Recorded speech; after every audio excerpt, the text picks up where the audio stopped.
Hello officers, இன்னைக்கான Tamil question கீழ்கண்ட பழமொழியின் பொருளை தெரிவு செய். ஒரு பழமொழி கொடுத்துட்டு அதுக்கான பொருள் என்னன்னு கேட்டிருக்காங்க.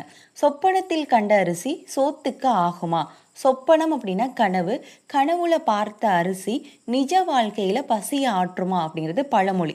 இந்த பழமொழிக்கான பொருள் என்ன அப்படின்னா, ஒரு செயலை நிறைவேற்ற நம்ம கிட்ட இருக்கக்கூடிய வெறும் கனவுகளும் அந்த எண்ணங்களும் மட்டும் போதாது, அதை தாண்டி அதற்கான உழைப்பு அப்படிங்கிறது மிக மிக அவசியம். அந்த உழைப்பின்றி ஊதியம் இல்லை அப்படிங்கிறது இந்த பழமொழிக்கான பொருள். அப்போ ஆப்ஷன் சி தான் இதுக்கான கரெக்ட் ஆன்சர். உழைப்பின்றி ஊதியம் இல்லை.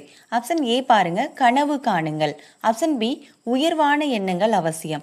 ஆப்ஷன் டி, நேர்மறை சிந்தனை அவசியம். அப்போ கனவு, எண்ணங்கள், சிந்தனை இது முக்கியம்தான்.